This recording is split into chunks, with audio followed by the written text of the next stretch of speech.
on this plan, and it's mainly around the preservation of parking spaces, but something needs to be done regarding school for sure. I also agree, and I hear Dante's point. However, it's still the concern of those car owners within the area that typically always are getting the short end of the stick, and having that being removed from the plan in totality. Having bike lanes non-protected, short fine. Also don't understand how that goes into the safety of the school. Also agree with having law enforcement being involved in the plan with protection of the students. All those things make accurate sense that I'm just unsure why they're not incorporated in the plan.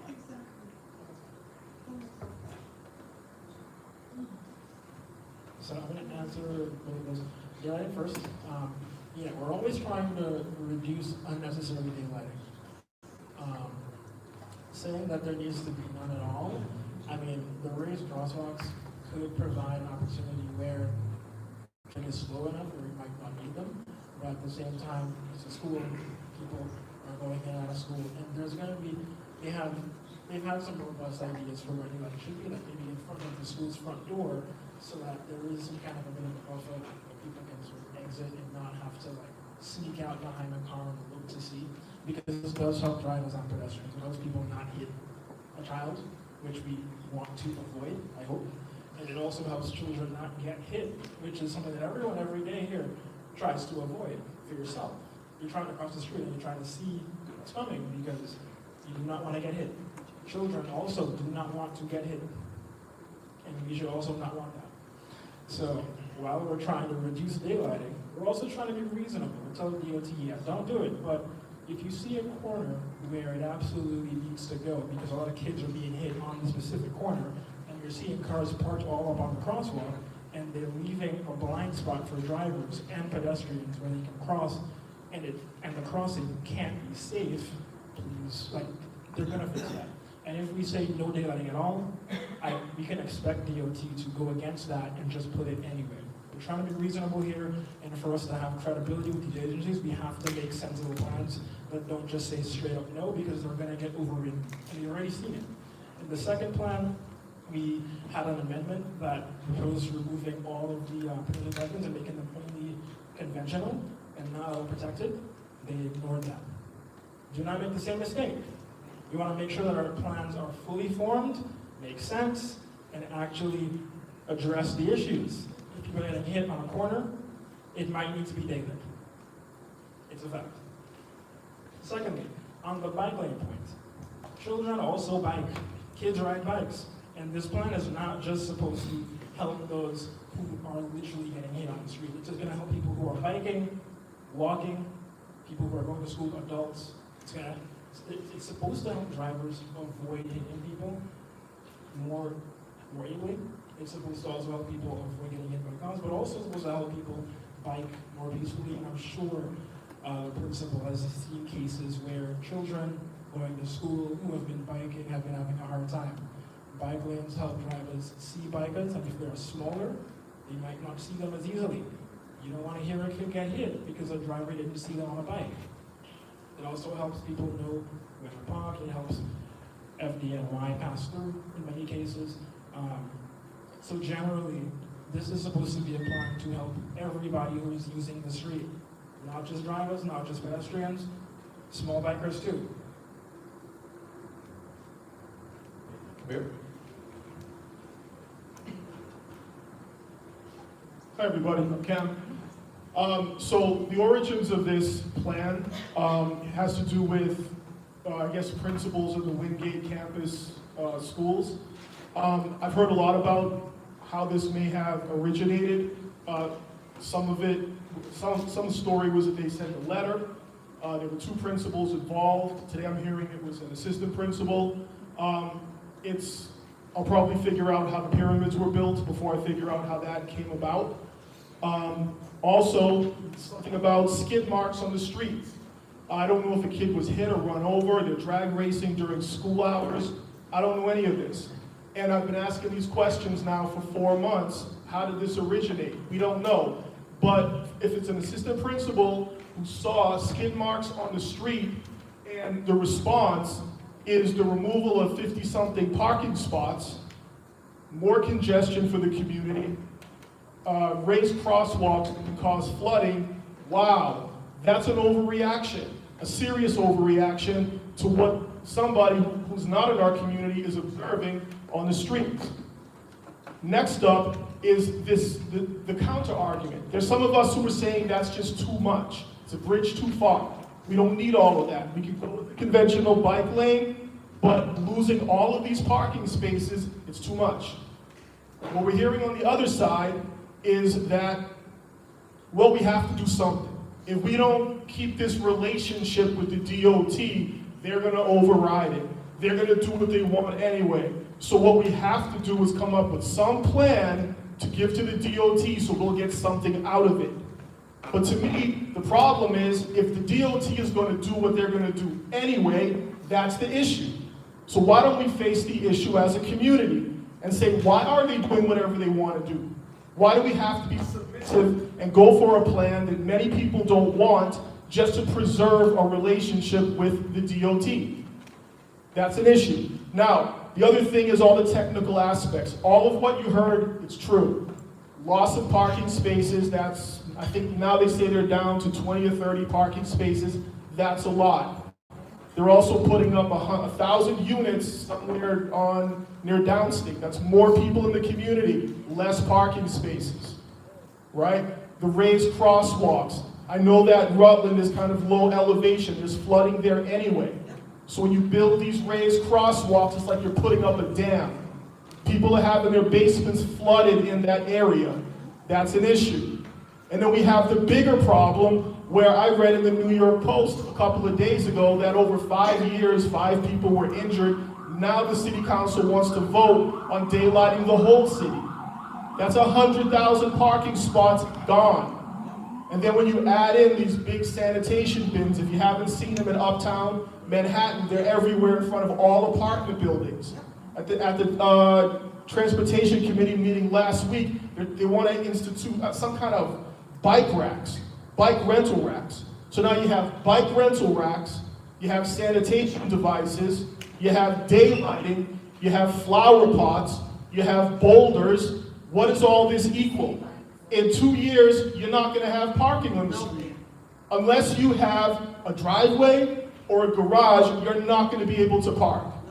That's what's happening. So either you face the DOT and say this is enough, or you just keep on trying to play ball with them and get some other plan through to preserve a relationship that you have with them that they don't care about anyway. Have a good night.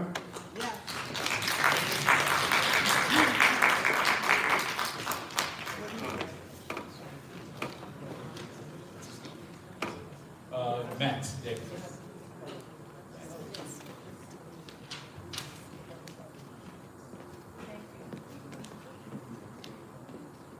That's hard to follow up. Ethan, I'm just curious, just for my own knowledge, like 20 parking spaces, right? Is that like about the right number? It's like ballpark? Thank you, Clarina. So we're actually trying to get that number down, Okay. maybe to about 6. 6, okay. 6 sounds great compared to sounds the great, 54 or 30 you're hearing today. Yeah, I'm sure if we read the plan, you'll see what's in it.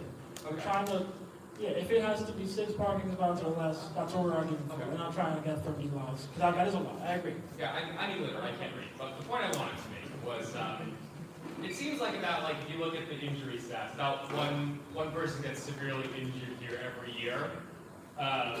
It seems bad, particularly because it's children who are going to get severely injured. I'm in the anti-kids getting hit by cars camp. And you can give up 6 parking spots to prevent, 1 kid a year from getting hit by a car. That seems to me at least like a reasonable trade-off. So that's how I would try and think about this, is that it's 6 parking spots to stop about 1 person getting hit a year, particularly children, a child. That seems like a reasonable trade-off, and I appreciate that there are challenges finding parking, but it seems like you're giving up very little to stop 1 kid from getting hit by a car each year. So that's maybe how I would think about it. Yeah, and I mean, I respect, appreciate that too. Thinking about this, we're hearing things today about principals who are not in the community. And I struggle with that description of a principal because if someone's in a school teaching their kids every day, that sounds like a pillar of the community to me, not some kind of alien that we're trying to say has nothing to do with the area. So the fact that principals contacted the board and contacted DOT, essentially begging for improvements to help safety, I think it shows that the right thing is happening. People are responding to that. And they did write letters to reaffirm their support for what the DOT is trying to do. And we invited them to show up, and they didn't. But I can understand, because a lot of the time, they might not have wanted to come to essentially have their pleas for safety destroyed and torn apart. These people simply want their students to be a bit safer, and we're asking to get the best of both worlds here to minimize daylighting, to make sure this plan is something that works for the area. And I mean, I think there's no better way forward than right-sizing it for what people here actually need. Ms. Westerdahl, and then we have to close.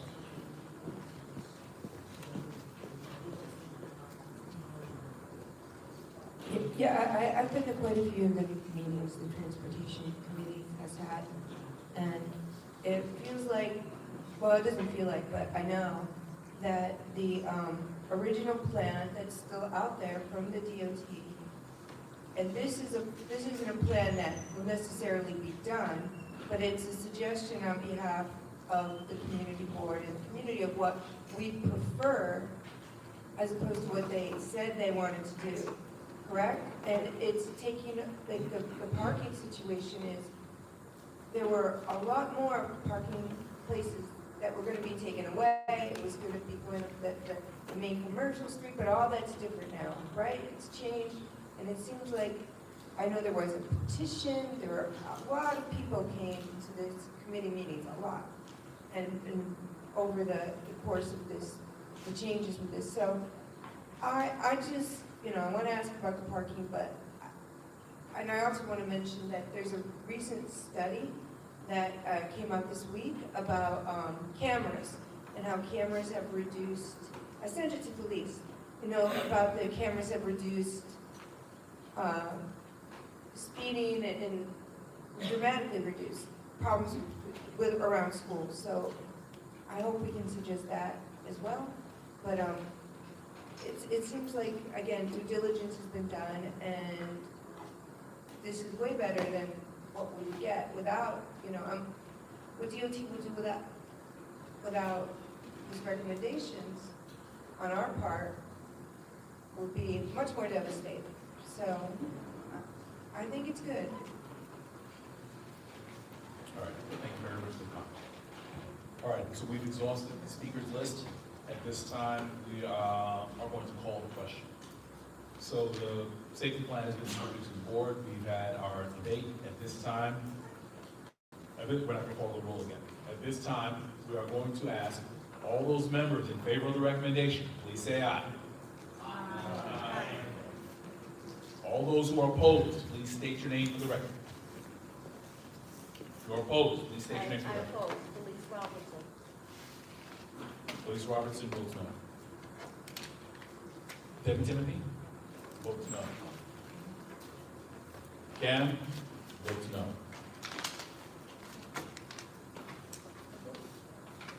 Who else wishes to vote no? Please raise your hand. Abstain.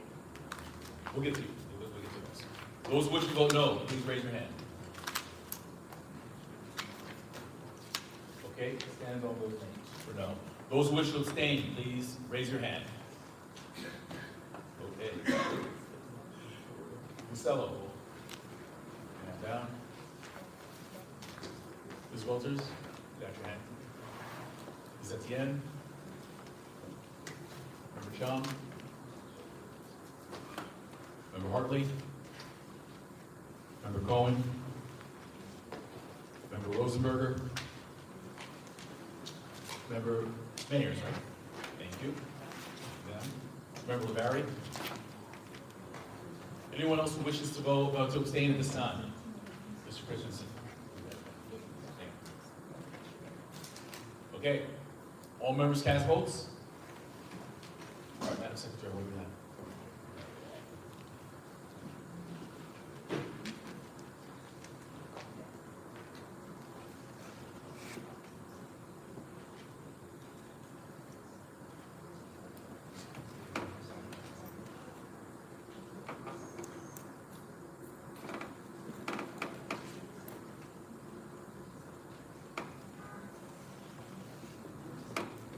One moment, we're almost there.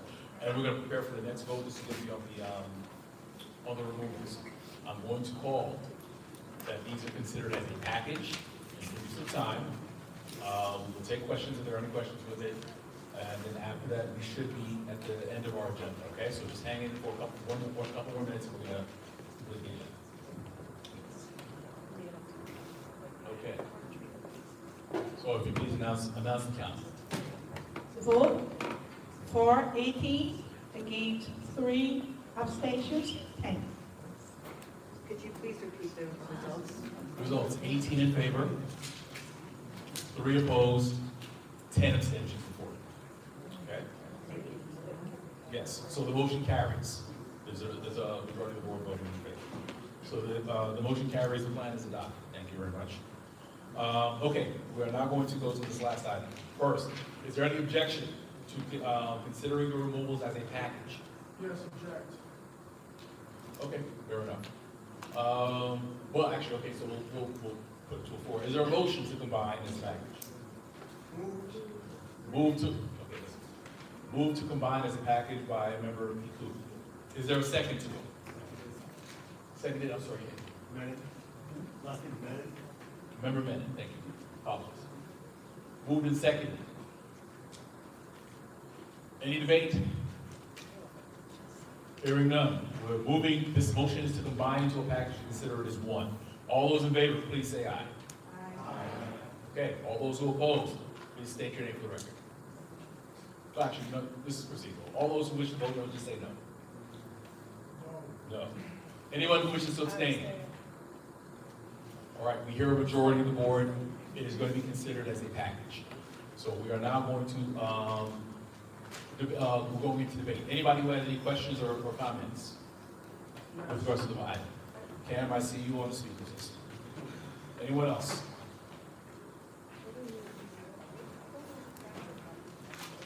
We're going to all 3 of them, so we go fast. All 3 of them go at one time. We're not doing 3 votes. Okay? Anyone else who wishes to speak on the motion? Okay, hearing none, we're going to close on Cam. Cam, you have the floor.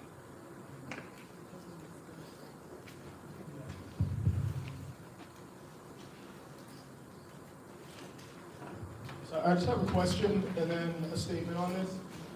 Is this to add back Fenimore and Rutland into that loop? What specific, because people don't know specifically what this is. Huh? We're doing removals. Because at the November meeting, you had an amendment to the thing. No. So is the amendment part of it though? Okay, I misheard. I thought it was the amendment to remove something from the, okay. Oh, okay. Hold on, so start back because we have. Okay. Okay, all right, so the motion on the floor. So the motion on the floor is to recommend the removal of the named members from the committee board time. Unless there's any other readiness. All those in favor, please say aye. All those who are opposed, say no. Any opposed?